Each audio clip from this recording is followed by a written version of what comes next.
नमस्ते साथियों। कोरोना के विकराल रूप से इस समय हर तरफ त्राही त्राही मची हुई है। लोग अपनों को खोते जा रहे हैं।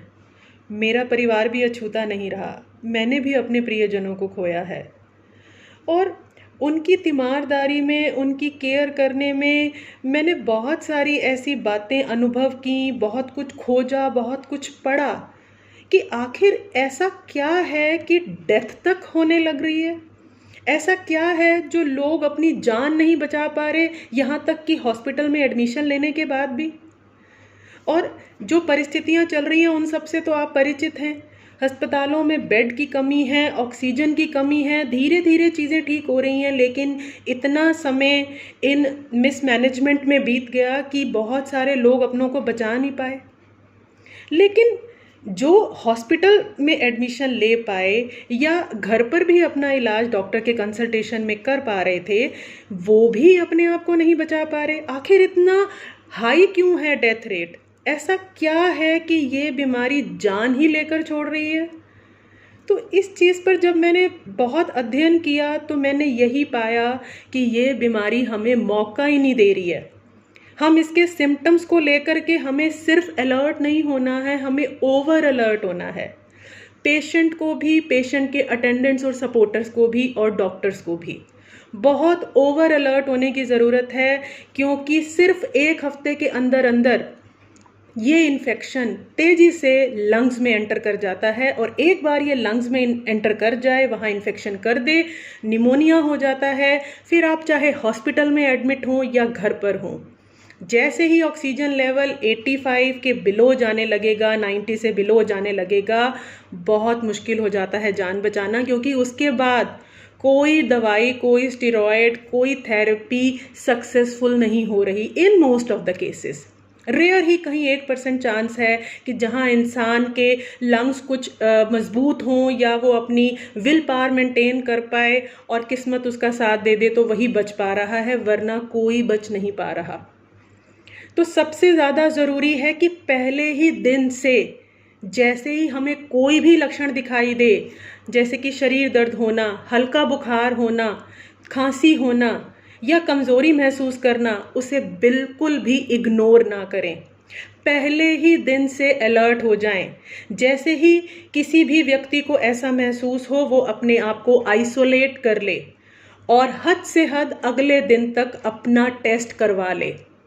और तब तक जो हमारे देसी तरीके हैं, जैसे कि भाप लेना, काढ़ा पीना, गर्म पानी पीना, और अगर बुखार है तो पैरासीटामोल की गोली लेना, या थोड़ा सा भी टेम्परेचर अगर 101 के आसपास, 102 के आसपास जा रहा है तो अगर और कोई अडल्ट व्यक्ति है तो वो डोलो 650 ले। अगले दिन जैसे ही आप टेस्ट के लिए अपना सैंपल देते हैं, definitely it will take 24 to 48 hours, तो 2 दिन के बाद आपकी रिपोर्ट आएगी। लेकिन आप अपने आप को पॉजिटिव मान के ये इलाज कंटिन्यू करिए और अपने किसी लोकल डॉक्टर के टच में रहिए।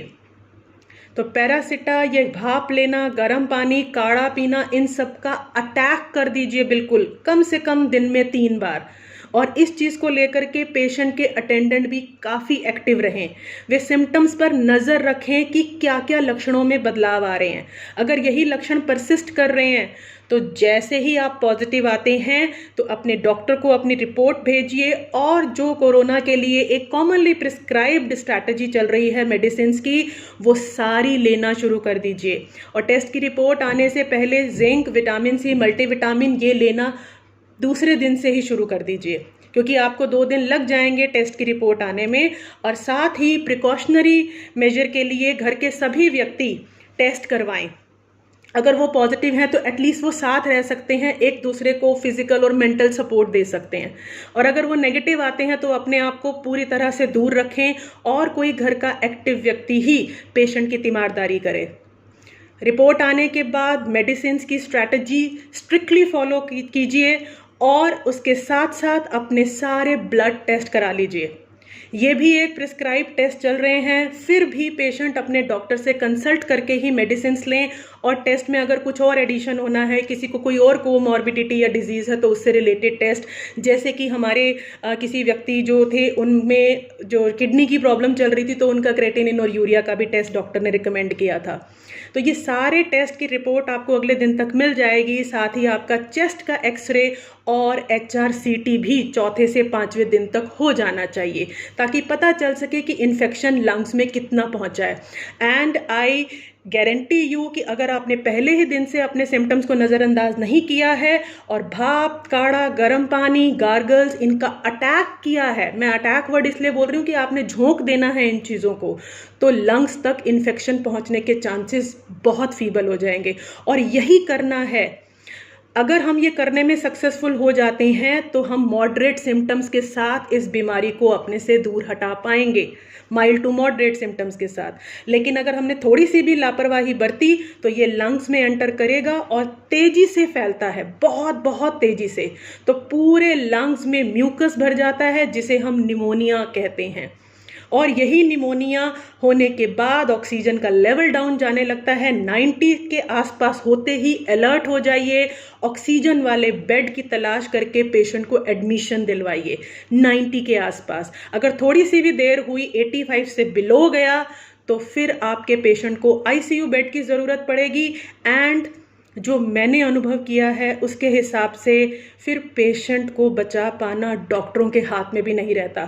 एडमिशन मिल जाता है, ऑक्सीजन सप्लाई भी पूरी जाने लगती है, पेशेंट इम्प्रूव होता हुआ भी हमें फीडबैक मिलता है, हमसे बात करता है, सब कुछ हमें लगता है ठीक हो रहा है, नॉर्मल हो रहा है, लेकिन अंदर ही अंदर डैमेज स्टार्ट हो चुका होता है।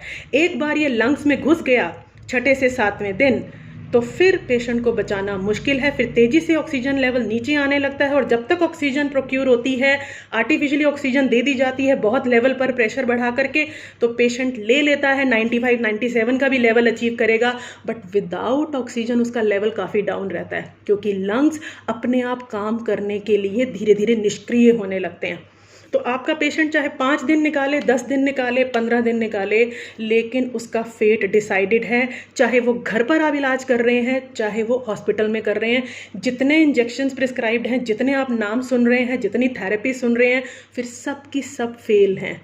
तो पहला हफ्ता प्लीज़ मेरे इस अनुभव को ज़रूर सुनिए और इस पर मंथन कीजिए, सोचिए, अपनी भी स्टडी कीजिए। मैंने भी बहुत स्टडी की है और उसी अनुभव और स्टडी के बेस पर ही आज मैं ये बात कह रही हूँ कि सिर्फ पहला हफ्ता है जो हमारे अपने हाथ में है। अगर यहाँ थोड़ी सी भी लापरवाही और डिले होता है तो फिर अपने बंदे को बचाना बहुत मुश्किल है।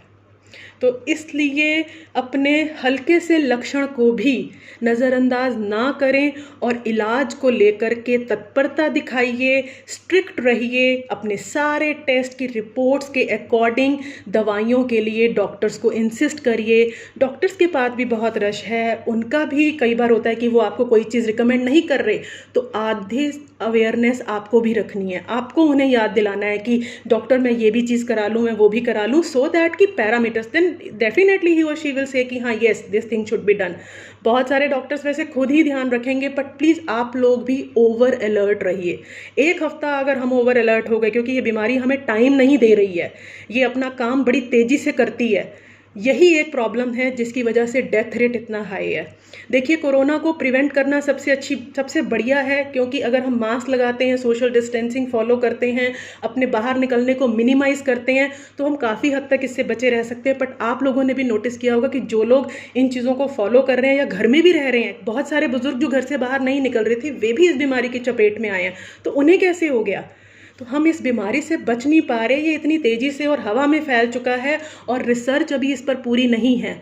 तो ये किसी को भी हो सकता है, लेकिन होने के बाद भी हम इससे बच सकते हैं, इसके हल्के लक्षणों के साथ इसे दूर कर सकते हैं।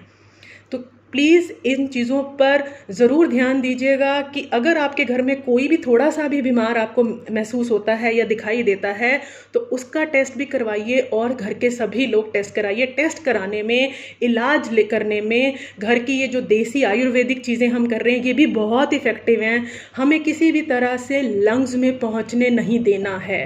कोरोना को लंग्स में नहीं पहुँचने देंगे तो हम बच सकते हैं, क्योंकि इलाज भी अगर स्टेरॉयड तक आपकी नौबत आती है, क्योंकि छठे से 7वें दिन ओरल स्टेरॉयड शुरू हो जाने चाहिए अगर लक्षण परसिस्ट करते हैं और इसकी HRCT की या एक्सरे की रिपोर्ट जो है वो ठीक नहीं आती या टेस्ट की रिपोर्ट्स ठीक नहीं आती, तो छठे से 7वें दिन ओरल स्टेरॉयड शुरू हो जाते हैं। और उसके बाद भी अगर हालत बिगड़ती है और ऑक्सीजन का लेवल लो होने लगता है तो फिर हॉस्पिटल्स के सेटअप में इंजेक्टेबल स्टेरॉइड्स की ज़रूरत है।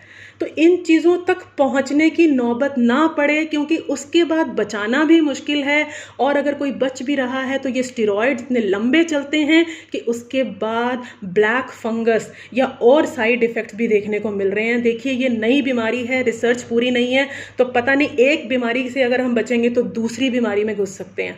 इसलिए सबसे पहला चीज़ तो प्रिवेंशन है। तो वो सब चीज़ें के बारे में हमें बहुत कुछ पता है और हमें उनको स्ट्रिक्टली फॉलो करना है। बट इवन देन अगर घर का कोई व्यक्ति इसकी चपेट में आ भी जाता है तो उसके ट्रीटमेंट को लेकर के ओवर अलर्ट रहिए। अगर हम इलाज में तत्परता दिखाएंगे, सतर्कता बरतेंगे, तो बहुत हद तक हम अपने पेशेंट को मरने से बचा सकते हैं। धन्यवाद।